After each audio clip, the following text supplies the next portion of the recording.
I'm Caroline McClure, and this is my paper, Real or Not Real: The Truth Behind Spectacle and the Need for Media Literacy in Fandom.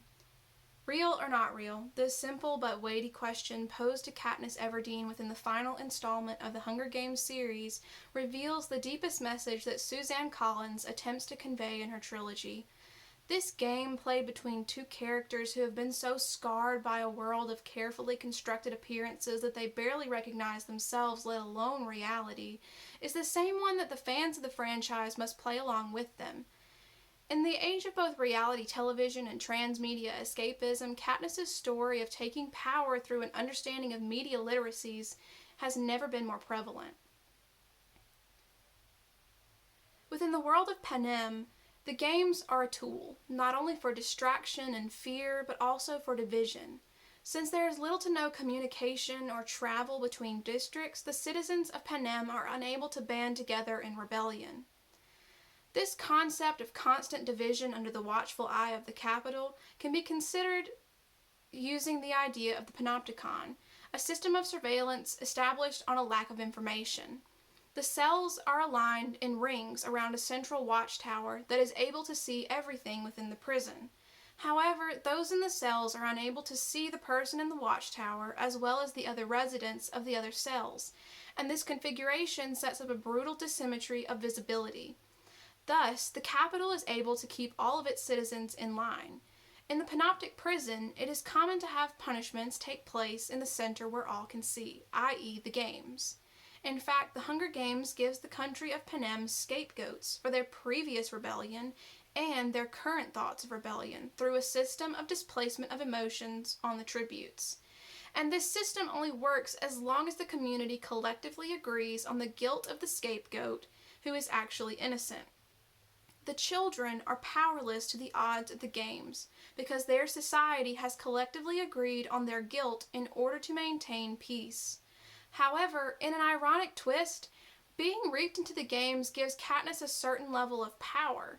No longer is she confined to a single cell within the Grand Prison, she now has been brought into the center for everyone to see. They take her, objectify her in her pretty flaming dresses, and expect her to adopt an artificial persona by which they can relate to her. But her awareness of her shift into the spotlight is actually what gives Katniss an immediate edge in the competition. As soon as she volunteers for her sister, she knows that she must not cry or appear weak in any way.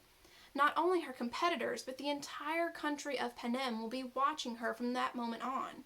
And rather than admitting defeat, Katniss begins the process of becoming the girl who is on fire. Katniss Everdeen becomes the face of the rebellion then, not because she's particularly powerful in her own right, rather she becomes the Mockingjay, a symbol of freedom among the capital's restrictions, because she knows how to engage with the system with which she has been presented. Yet her hatred of the system is what inevitably leads her to remove herself from a position of attention and thus influence by the end of the trilogy. One would think then that a fan base of such a series and such a character would be very opposed to the idea of their series being adapted for the big screen, since this seems to conflate the very problem that the books bring to light. However, in engaging with the Hunger Games, the franchise, the fans seek a different sort of reality altogether through the various access points of transmedia.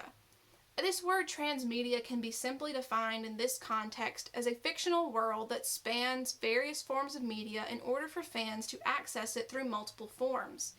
Whether it be the books, the movies, the merchandise, or the online sites for fan interactions, those who seek a deeper connection with Panem wish to make their understanding of this world more complete or more real. In appealing to those who interact with the franchise to be critical of what they're viewing, the Hunger Games sets up a beautifully complex paradox that manages to mirror the Panoptic prison in its own ways. To prove this, one must first observe Katniss's rise to power through her manipulation of the games in her favor. It's no secret either to Katniss or to anyone in the districts that the games are a high-stakes television show, in which perception is key. And the government's survival depends not only on its ability to impose punishment and enforce discipline, but also on its ability to manipulate media and control the flow of information. In Panem, the Capitol's leadership has control of the only television channel available, and when it is not constantly spewing propaganda, it's sensationalizing the deaths of children. And Katniss has no choice but to learn to use the spotlight that she's been given in order to survive, and that means that she has to catch the eye of sponsors. Once inside the arena, however, Katniss's understanding of the panoptic nature of her society shifts when she realizes that she can use her position to show her hatred for the Capitol, as well as using the camera as a means of survival. As Kelly Wesner observes, the way that the games are designed leads to a mentality of distrust, suspicion, and paranoia, which best illustrates the psychological effects of the panopticon. As stated previously, the games are meant to divide the districts. Even alliances made in the arena are temporary, since there can only be one winner. However, upon the death of her young ally Rue, Katniss performs a strange but beautiful act of defiance by singing for Rue in her final moments. Afterwards, Katniss knows that the game makers will send a hovercraft to retrieve Rue's body, and they will show a final image of her before removing her from the arena. With this in mind, Katniss covers Rue in flowers to shame the Capitol for killing such a young, innocent girl. And in her first conscious act of rebellion, Katniss thinks, I want to do something right here, right now, to shame them, to make them accountable, to show the Capitol that whatever they do or force us to do, there is a part of every tribute that they can't own, that Rue was more than a piece in their games, and so am I. Katniss not only defied the game's nature by honoring Rue, a fellow tribute, and therefore technically an obstacle to Katniss's survival, she has also turned the Capitol's greatest weapon against it. And the lessons that Katniss learns within the arena are prevalent throughout the rest of the series, allowing her to become the face of the rebellion that is beginning in the districts of Panem. By becoming adept at interpreting and using information in the media, Katniss not only survives, but also outwits the game makers and undermines the Capitol and sparks a revolution. This is because while the Capitol attempts to use the Panoptic Prison, it makes a very crucial mistake. The Capitol reveals itself to the prisoners through its moves in the games. Since Katniss can observe the strategies that the Capitol uses to subjugate the citizens of Panem, she can create counter-moves with which she defies these carefully constructed plots that are meant to make her a pawn. Hollister and Latham go on to point out that Katniss's physical skills as a hunter develop because of the poverty that Katniss is placed under within her district, thus allowing her the means to fight in the games.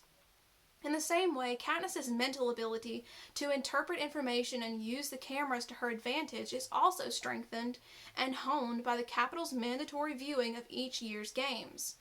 Thus, through its own measures to preserve itself, the Capitol has actually created the perfect weapon of rebellion, and that's Katniss, the girl who is on fire.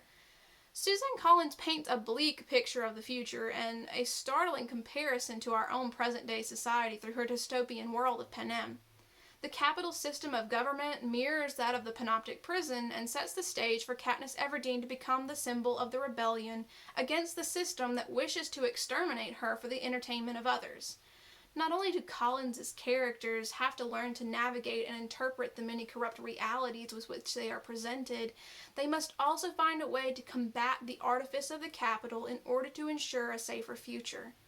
As Katniss learns by the end of her journey, it may be best to simply remove oneself from the equation, or the games, as it were. However, those fans that seek to find order and escape the chaos of their own world continue to negotiate media with a newfound critical nature. They look at the media, what is presented to them as reality, and their forms of entertainment, and they ask themselves, real or not real? Thank you.